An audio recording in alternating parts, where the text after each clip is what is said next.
বাংলাদেশ ছাত্র শিবিরের কেন্দ্রীয় নেতা, যার পদবি সহকারী আন্তর্জাতিক বিষয়ক সম্পাদক মোহাম্মদ জিসান মিয়া প্রধান নিখোঁজ হন মর্মে পরের দিন অর্থাৎ 12/6/2026 তারিখ দাউদকান্দি থানায় এসে তার পক্ষে মোহাম্মদ রাসেল আহমেদ একটি জিডি করেন, নিখোঁজ জিডি করেন। নিখোঁজ জিডির পরেই আমরা বিষয়টিকে খুব গুরুত্ব সহকারে নিই, যেহেতু উনি একজন কেন্দ্রীয় নেতা। এর প্রেক্ষিতে আমাদের একাধিক টিম, ডিবি এবং থানার একাধিক টিম এবং অফিসারবৃন্দ মাঠে নামে তাকে উদ্ধারের নিমিত্তে। উদ্ধারের অভিযানের এক পর্যায়ে আমরা প্রথমে একজন ব্যক্তির খোঁজ পাই, তার আপন চাচাতো ভাই, নাম সজীব। তার কাছ থেকে আমরা একটি তথ্য পাই যে 5-6 মাস পূর্বে ফেসবুকের মাধ্যমে দাউদকান্দি এলাকায় একটি মেয়ের সাথে জিসান মিয়া প্রধানের পরিচয় হয়। এই পরিচয় সূত্র ধরে তাদের মধ্যে মোবাইল ফোনে কথাবার্তা শুরু হয়, একটা পর্যায়ে প্রেমের সম্পর্ক গড়ে ওঠে। আমরা আরো জানতে পারি যে গত 20/5/2026 তারিখে দাউদকান্দি থানাধীন জিসান, যিনি নিখোঁজ ছিলেন, তার ভাড়ার বাসায় ভিকটিম মেয়েটিকে জিসান মিয়া ধর্ষণ করে এবং মেয়েটি ধর্ষণের শিকার হয়। পরবর্তীতে বিভিন্ন সময়ে এই জিসান মিয়া প্রধান মেয়েটিকে বিয়ের প্রলোভন দেখিয়ে শারীরিক সম্পর্ক করে। এক পর্যায়ে মেয়েটি অন্তঃসত্ত্বা বা প্রেগনেন্ট হয়ে যায় কনসেপ্ট করে। এরপরে জিসান মিয়া প্রধান মেয়েটিকে জোরপূর্বক বাচ্চা নষ্ট করার জন্য চাপ প্রয়োগ করতে থাকে, না হলে মেয়েটিকে মেরে ফেলার হুমকি প্রদান করেন। এক পর্যায়ে মেয়েটি জানের ভয়ে বাচ্চা নষ্ট করতে রাজি হন।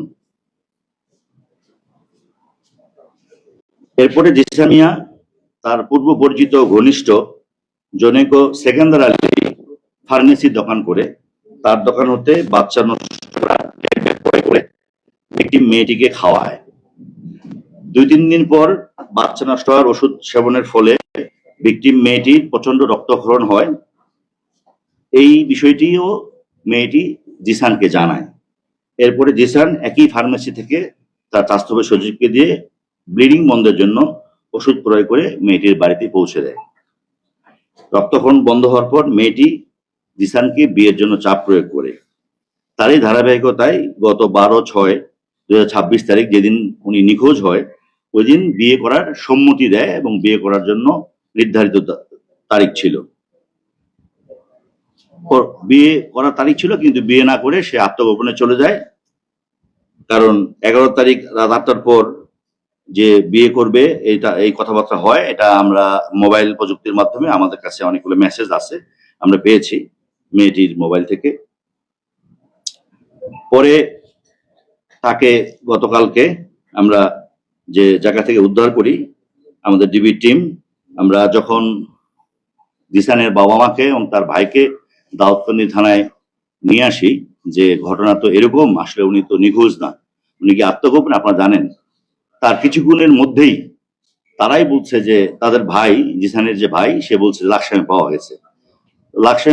লাকসাম পরে আমাদের আরেকটা টিম এবং আমাদের লাকসাম থানা ওসি, সার্কেল এসপি লাকসামের রেল স্টেশনের পাশে গিয়ে আমরা তাদের দেখানো মতে এবং যারা দেখিয়ে দিচ্ছে তাদের নামও আমাদের কাছে তালিকা আছে, আমরা জিসানকে পাই। প্রথমে লাকসাম হসপিটালে, এরপরে আমরা উন্নত চিকিৎসার জন্য আমরা নিয়ে আসি আমাদের কুমিল্লা মেডিকেল কলেজ বিশ্ববিদ্যালয়ে।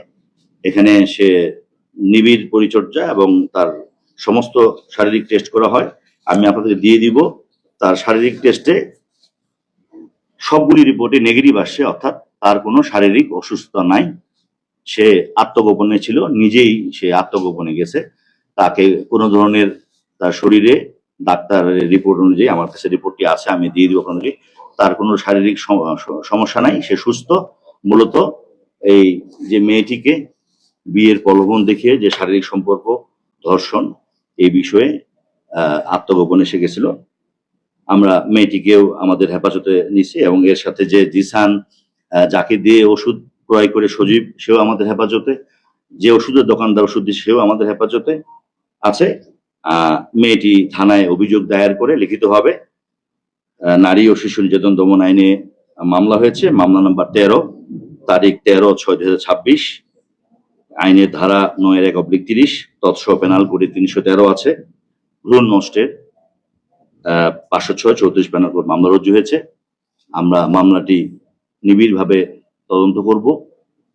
সমাজে মা বোনদের এইভাবে বিভিন্নভাবে যেন সমাজে আর পুনরাবৃত্তি না ঘটে, আমরা দৃষ্টান্তমূলক শাস্তি যেন হয়, আমরা মামলাটি তদন্ত করে অতি শীঘ্রই আমরা বিজ্ঞ আদালতে মামলার পুলিশ রিপোর্ট প্রতিবেদন প্রেরণ করব। আপনাদেরকে আজকে আপনাদের মাধ্যমে জানিয়ে দিতে চাই, যেটি অপহরণ, গতকাল সারাদিন মিডিয়ায়, সোশ্যাল মিডিয়ায় অপহরণ, মুক্তিপণ বিভিন্ন নিউজ আসতেছিল। আমরা সারাটাক্ষণ আমরা নিবিড়ভাবে আমরা আমাদের টিমগুলি কাজ করেছে, আমরা প্রকৃত ঘটনাটি উদ্ঘাটন করতে সক্ষম হয়েছি। আমি আপনাদেরকে যেটা তুলে ধরলাম এই প্রেস লিস্টে আমি আপনাদের সকলের কাছে দিয়ে দিব। অসংখ্য ধন্যবাদ। এখানে মূলত 4 জন। মামলা তো আসামি তো আমরা না, মানে যিনি ভিকটিম, ক্ষতিগ্রস্ত, উনি যেভাবে লিখিত দিয়েছেন আমরা সেই হিসেবে। তো এখানে মূলত তো জিসান হচ্ছে তার সাথে ধর্ষণের যে আসামি, আর বাকি যে ওষুধ দিয়ে তাকে তার আপনার বাচ্চার যে গর্ভপাত করা যারা সহযোগী ছিল তারা সহযোগী আসামি হিসেবে মোট 4 জন আছে।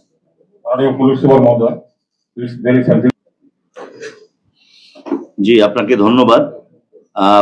আমি শুরুতেই যেটা বলছিলাম যে এটি অপহরণ না, মুক্তিপণ না। আমরা যখন মেয়েটিকে উদ্ধার করি এবং এর সাথে জড়িত তার চাচাতো ভাই সজীব এবং ওষুধের দোকানদার এবং এর পরবর্তীতে যখন জিসানের বাবা মা এবং তার ভাইকে, তখন কিন্তু within very short time, within 10 মিনিটসের মধ্যে জিসানকে পাওয়া যায়। তার মানে তাদের সাথে যোগাযোগ ছিল। এটি অপহরণ না, এটি আত্মগোপন, একটি অপরাধকে মানে আড়াল করার নিমিত্তে এটা ছিল। এই বিষয়টা পরিষ্কার। আর যিনি 1 নম্বর এখন আমাদের এজাহারের বর্ণিত আসামি, তিনি এখনো মেডিকেল কলেজে আছে, কারণ প্রত্যেকটা মানুষের চিকিৎসা রাইট আছে। ডাক্তার কুমিল্লা মেডিকেল ডাক্তার হেফাজতে আছে, ওখানে আমাদের পুলিশও আছে। আমরা ওইখানে কারোর সাথে দেখা করতে দিচ্ছি না। আমাদের কাছে মেডিকেল রিপোর্ট আছে উনি সুস্থ, তারপর ডাক্তার রিলিজ যতক্ষণ দিবে না ততক্ষণ পর্যন্ত এটা ডাক্তারদের বিষয়। রিলিজ দিলে পরে আমরা বিজ্ঞ আদালতে সোপর্দ করবো ইনশাআল্লাহ।